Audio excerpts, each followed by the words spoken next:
नमस्कार दोस्तों, नॉलेज मंडली में आप सभी का स्वागत है। आज के वीडियो में हम करेंगे MCQ on leave rules as पर 7 पे कमीशन।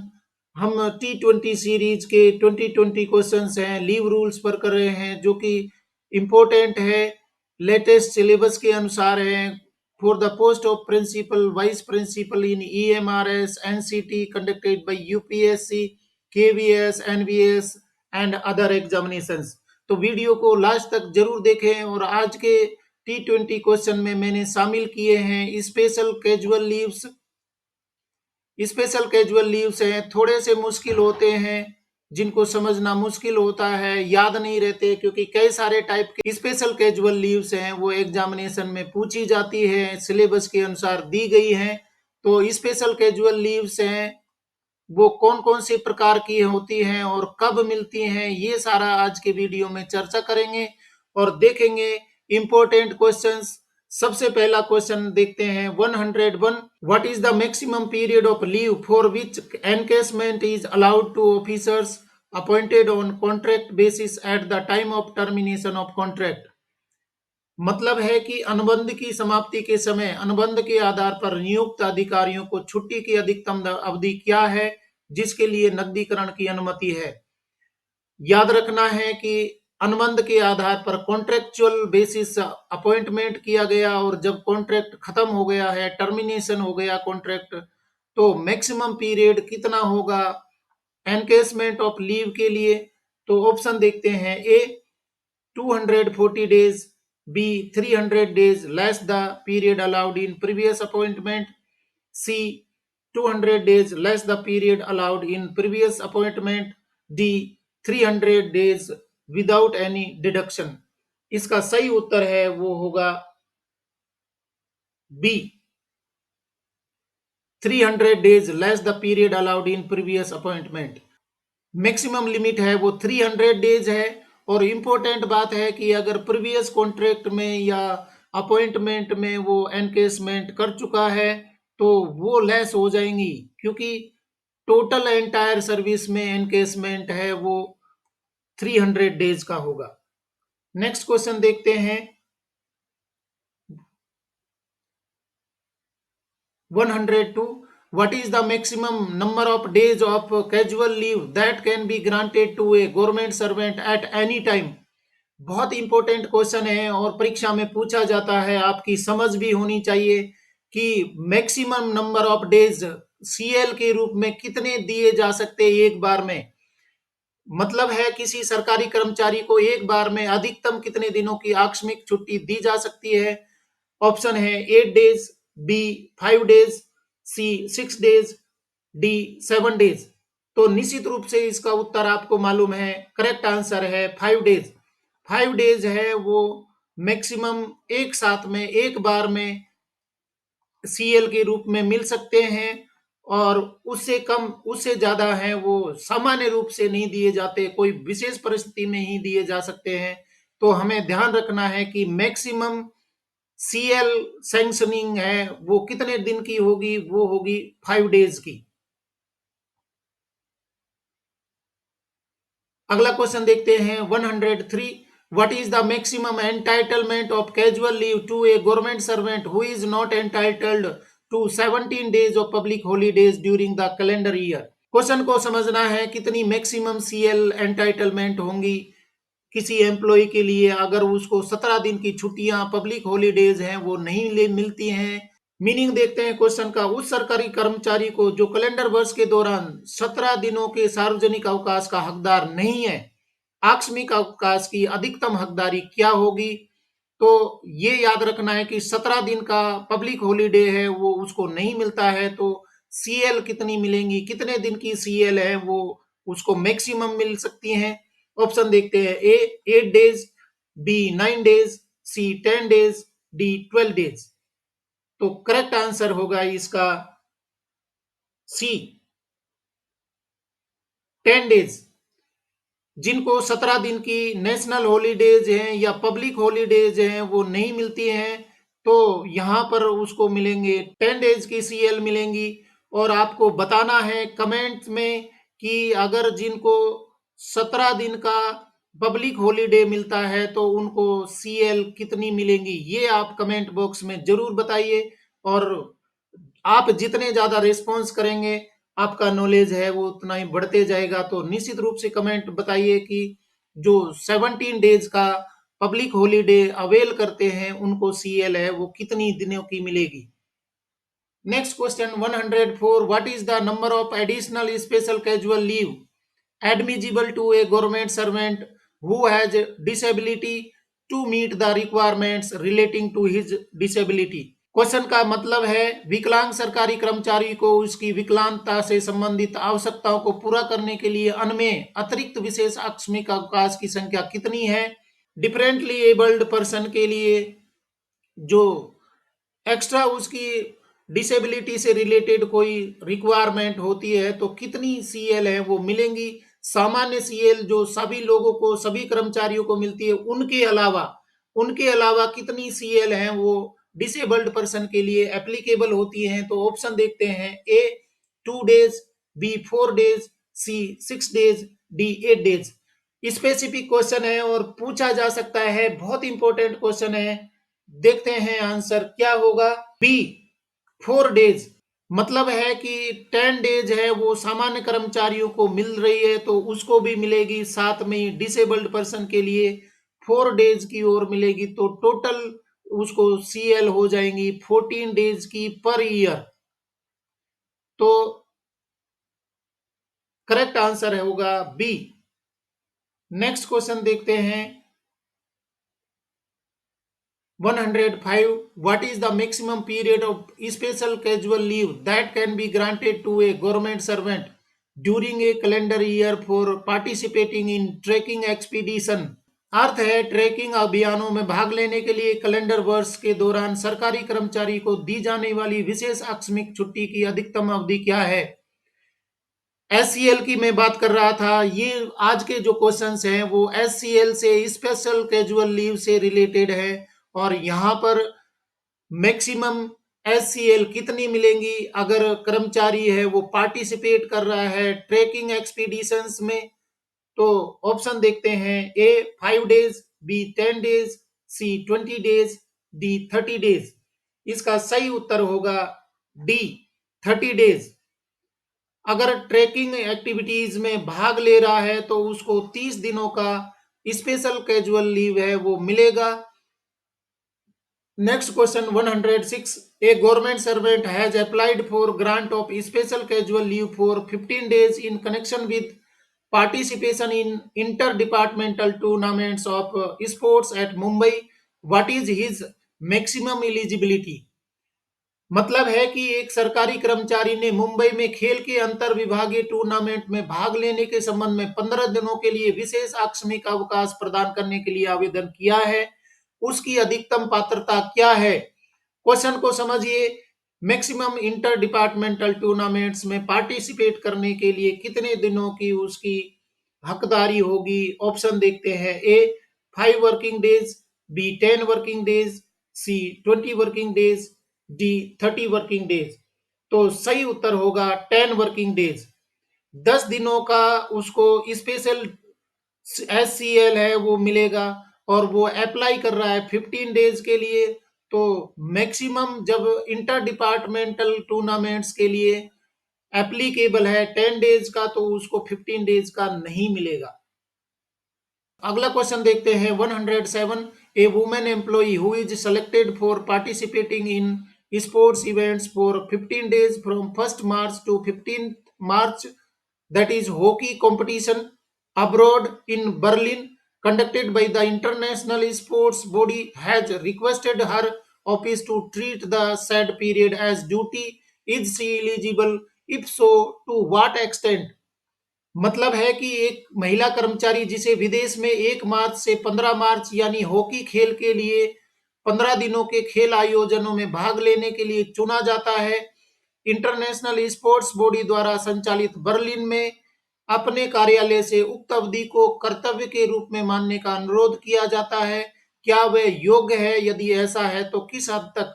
ऑप्शन देखते हैं, A not admissible, B yes the entire period is to be treated as duty, C yes eligible for special casual leave, D yes eligible for grant of regular leave. इसका सही उत्तर है B, yes the entire period is to be treated as duty.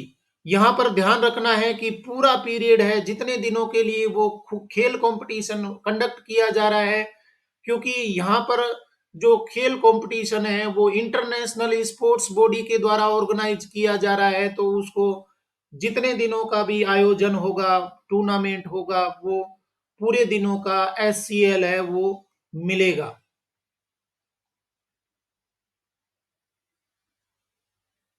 Next question 108. A government servant who is selected as a technical official for participation in national sports events in badminton at New Delhi for 20 days from 1st September to 20th September has requested his office to treat the said period as duty. Is he eligible for such request? If so, to what extent?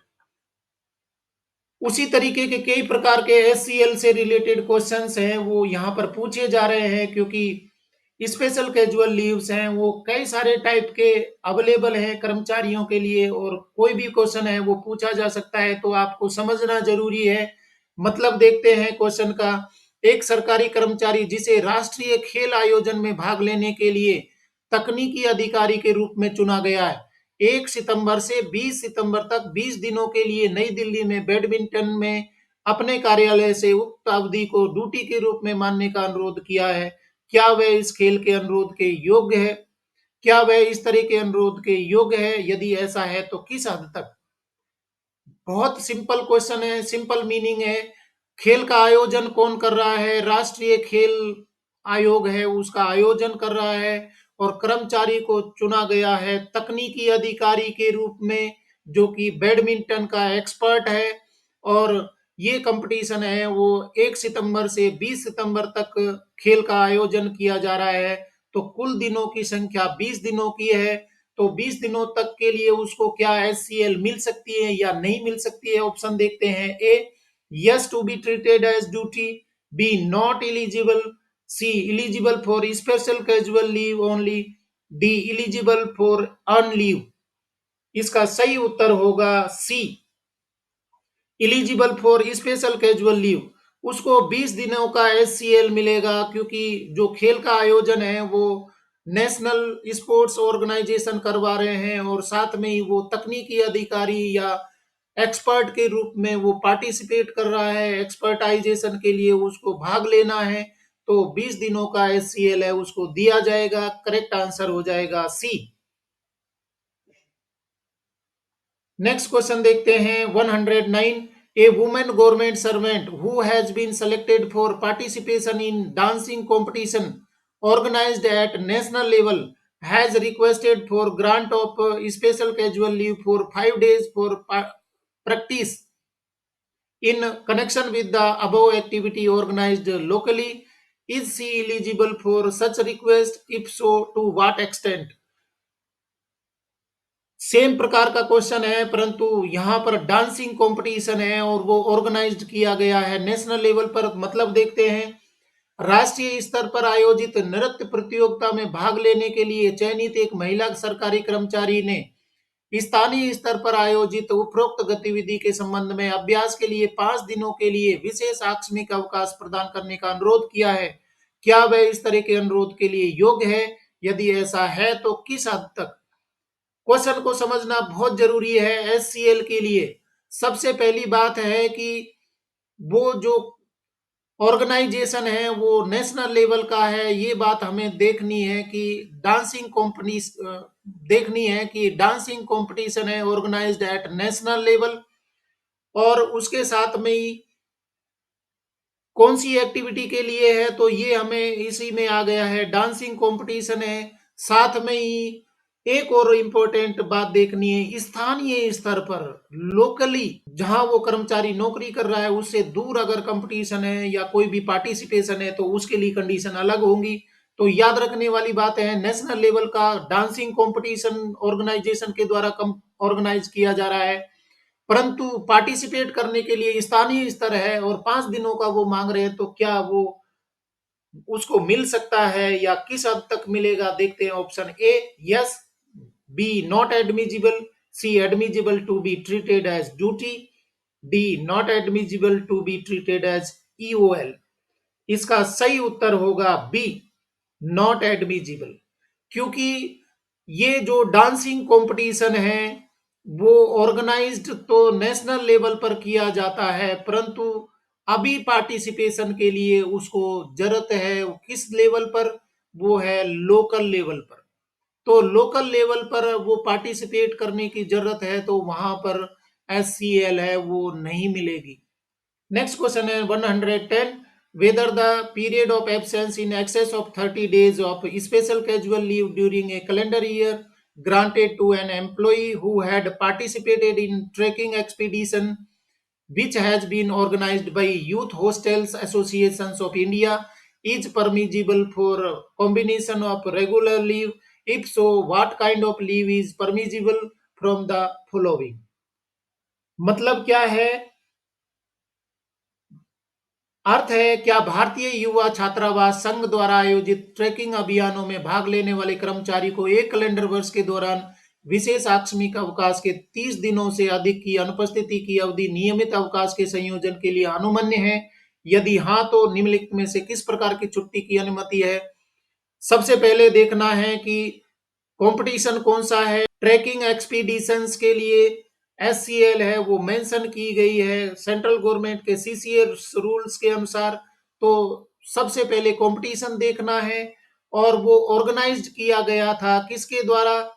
ये organised किया गया था youth hostel association of India, इसके द्वारा, मतलब भारतीय युवा छात्रावास संघ द्वारा आयोजित किया गया था।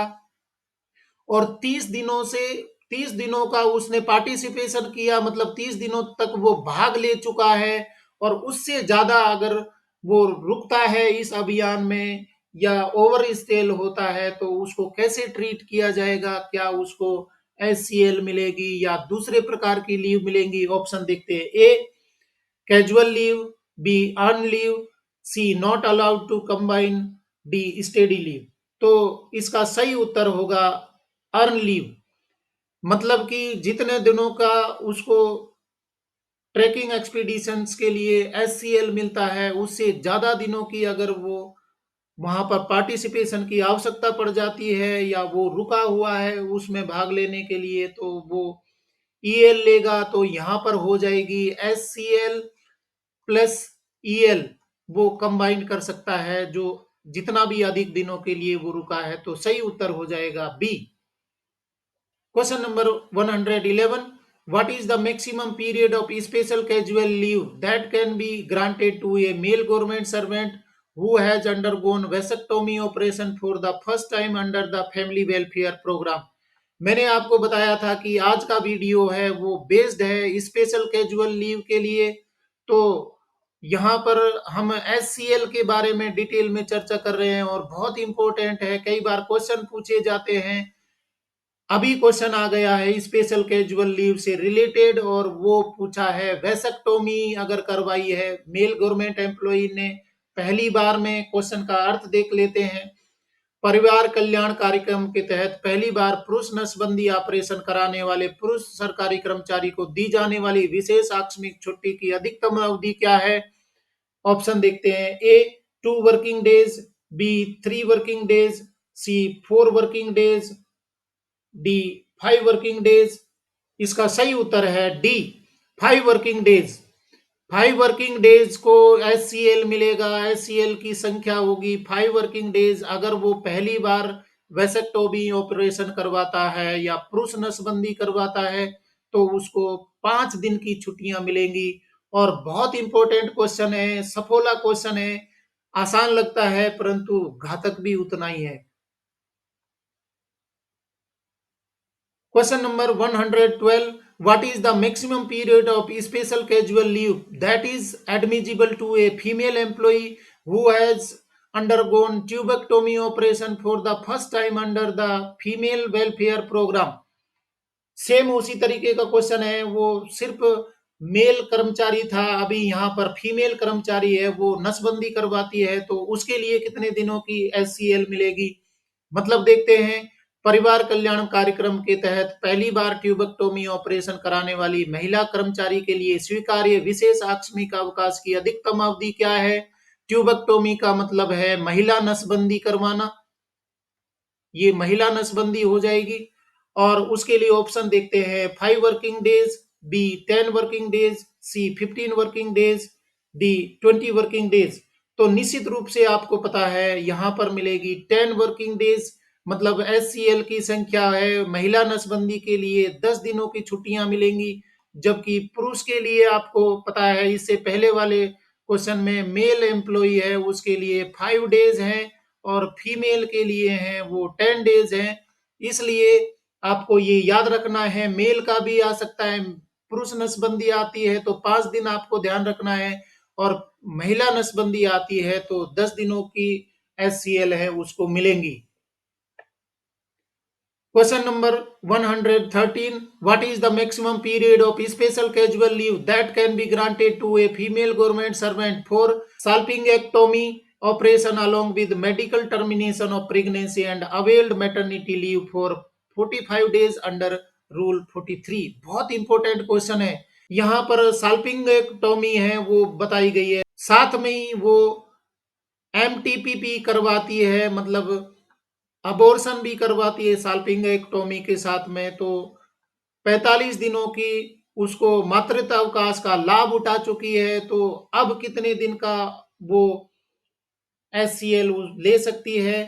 अब ऑप्शन देखते हैं। 5 working days, B 10 working days, C 15 working days, D nil not admissible. तो इसका सही उत्तर हो जाएगा डी नॉट एडमिजिबल, क्योंकि वो साल्पिंगेक्टोमी करवा रही है, साल्पिंगेक्टोमी ऑपरेशन करवा रही है, और साथ में ही एमटीपी करवाई है। एमटीपी का मतलब होता है medical termination of pregnancy.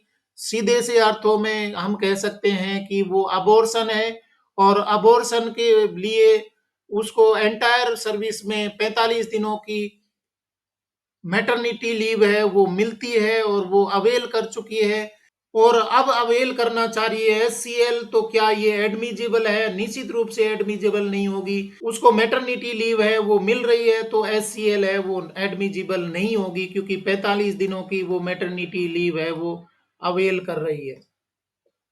Next question देखते हैं।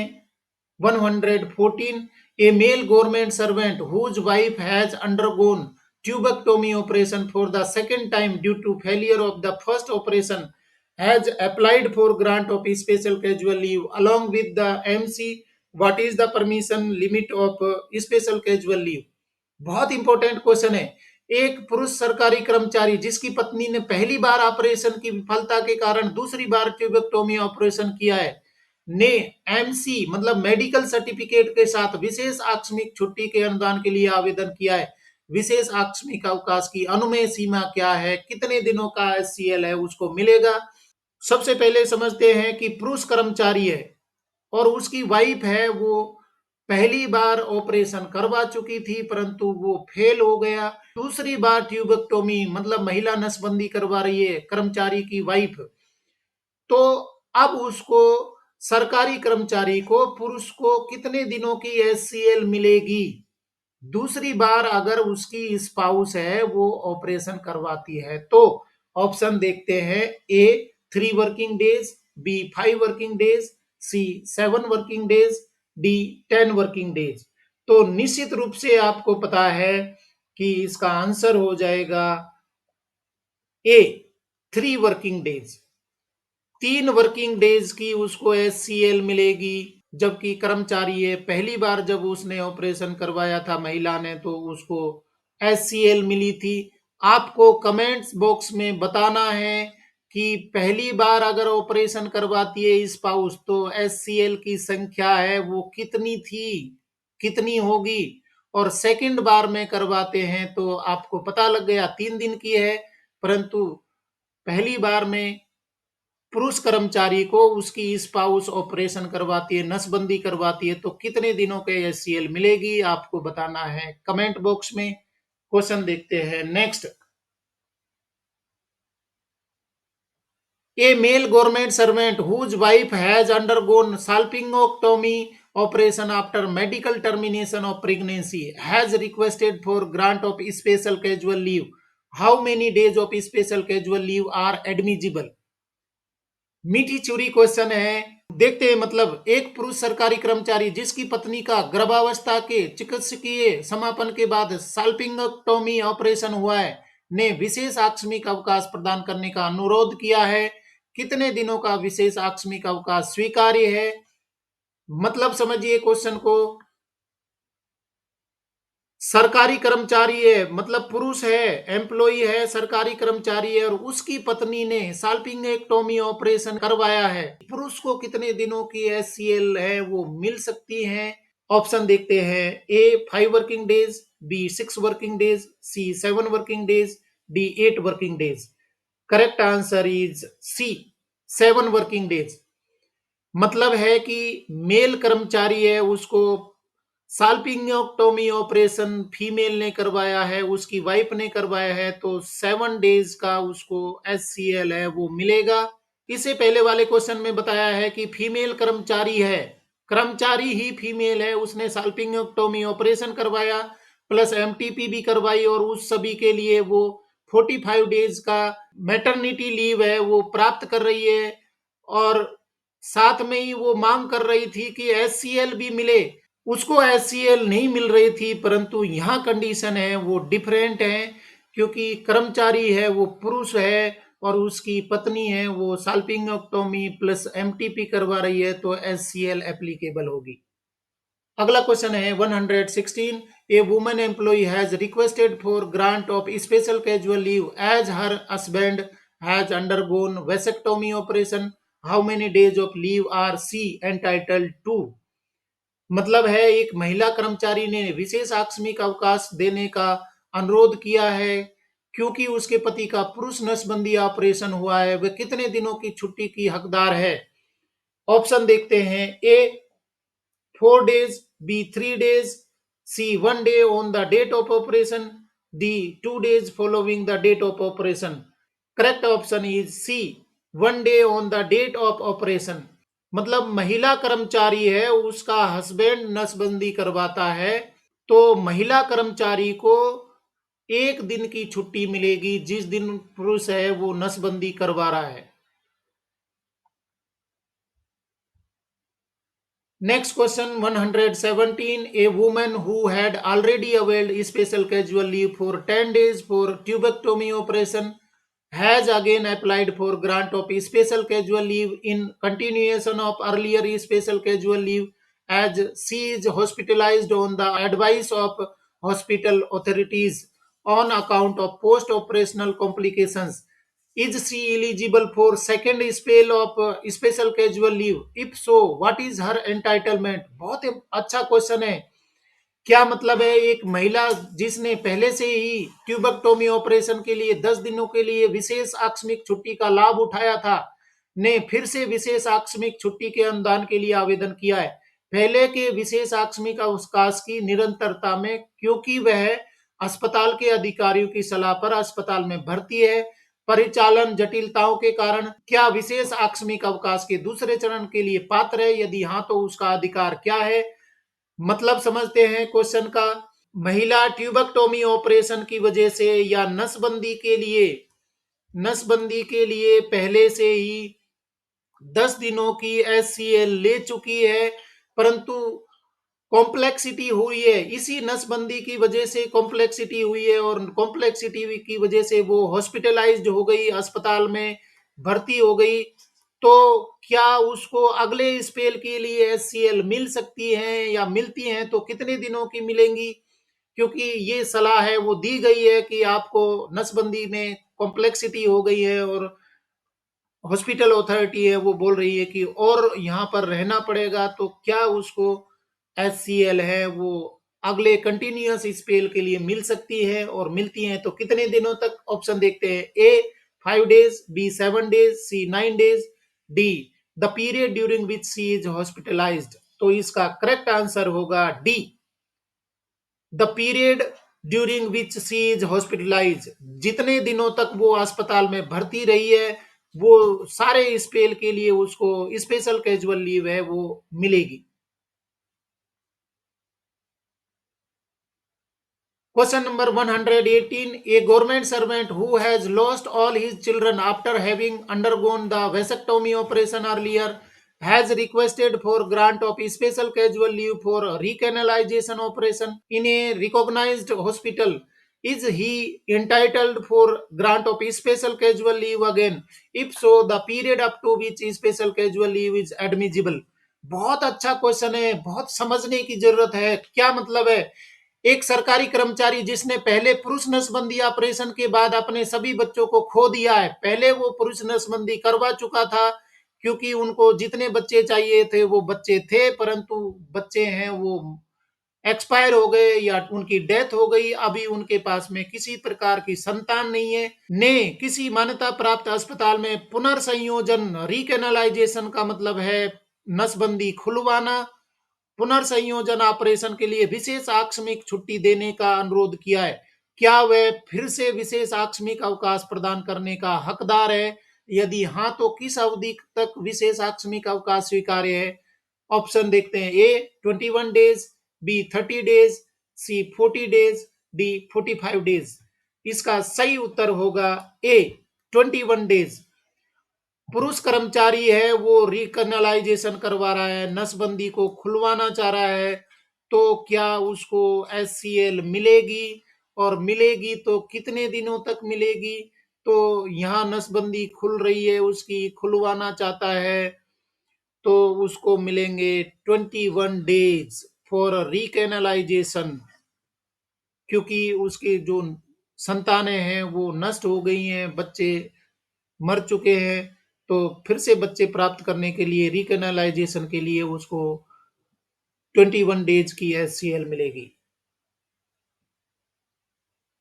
अगला क्वेश्चन देखते हैं 119। Whether special casual leave is admissible to a casual labourer with temporary status who has undergone sterilisation operation. मतलब है, क्या अस्थायी हैसियत वाले ऐसे दिहाड़ी मजदूर को विशेष आकस्मिक अवकाश स्वीकार है जिसने नसबंदी ऑपरेशन कराया है? तो ऑप्शन देखते हैं। A admissible, B not admissible, C admissible with relaxation by the competent authority, D 50% of leave admissible for a regular employee. Correct answer is B not admissible, क्योंकि यहाँ पर क्वेश्चन को देखते हैं, कैजुअल लेबरर्स के लिए स्पेशल कैजुअल लीव है वो एप्लीकेबल नहीं होती हैं, चाहे उसका टेम्परेरी स्टेटस है या कुछ भी है, तो करेक्ट आंसर हो जाएगा बी। T20 क्वेश्चन का अंतिम क्वेश्चन है 120। What is the maximum period of special casual leave granted in a year to a reemployed civil government servant who is in receipt of disability pension to access his disability pension by medical resurvey board. अर्थ है, चिकित्सा पुनः सर्वेक्षण board द्वारा अपनी विकलांगता pension का आकलन करने के लिए विकलांगता पेंशन प्राप्त करने वाले एक पुनः नियोजित सिविल सरकारी कर्मचारी को एक वर्ष में दी गई विशेष आकस्मिक छुट्टी की अधिकतम अवधि क्या है? क्वेश्चन का मीनिंग समझ लेते हैं कि कोई डिसेबल्ड पर्सन है जिसको डिसेबिलिटी पेंशन मिल रही है और डिसेबिलिटी को जचवाने के लिए या मेडिकल बोर्ड में जांच करवाने के लिए अपनी कुछ परेशानी है उसको फिर से एक्सेस करवाने के लिए, फिर से मेडिकल बोर्ड के सामने पेश होने के लिए आना चाहता है, तो क्या उसको एससीएल मिलेगी और एससीएल मिलेगी तो कितने दिनों तक की मिलेगी? यहां पर देखते हैं। Option A 10 days, B 12 days, C 15 days, D 20 days. Correct answer is C 15 days. मतलब कर्मचारी है वो डिसेबिलिटी पेंशन की वजह से, डिसेबिलिटी पेंशन क्यों मिलती है? क्योंकि कर्मचारी है उसको विकलांगता आ गई है, और विकलांगता है वो किसकी वजह से आई है? अपनी सेवा की वजह से आई है, सर्विस की वजह से आई है, सर्विस की हार्डनेस की वजह से आई है, या सर्विस में रहते हुए उसको विकलांगता प्राप्त हुई और उस विकलांगता के कारण उसको डिसेबिलिटी पेंशन है वो प्राप्त होने लगी। अब इस डिसेबिलिटी पेंशन है उस पीरियड में उसको अपनी विकलांगता है या मेडिकल बोर्ड में फिर से जांच करवाना है तो पेश होना होगा, और जांच करवाने के लिए पेश होना है तो क्या उसको एचसीएल मिलती है? निश्चित रूप से उसको एचसीएल मिलेंगी। कितने दिनों की मिलेंगी? 15 डेज की। तो ऑप्शन है वो सी सही हो जाएगा हमारा। तो इस तरीके से हमने सीसीएस लीव रूल्स के 20 क्वेश्चंस हैं वो कंप्लीट कर लिए, और ये सारे क्वेश्चंस हैं आज मोस्टली बेस्ड थे स्पेशल कैजुअल लीव पर। और स्पेशल कैजुअल लीव्स हैं वो कई सारे प्रकार के होते हैं। मैंने कोशिश करी आपको समझाने की कि कौन कौन सी कंडीशंस में स्पेशल कैजुअल लीव मिलती हैं, और उनके कितने टाइप होते हैं, नंबर ऑफ डेज हैं वो स्पेशल कैजुअल लीव कितनी मिलती हैं, ये सारी हमने वीडियो में चर्चा करी। अगर आपको मेरे क्वेश्चन और वीडियो पसंद आए हैं तो वीडियो को लाइक शेयर करें और चैनल को सब्सक्राइब तो जरूर करें, क्योंकि नॉलेज मंडली is the right choice. Thank you very much.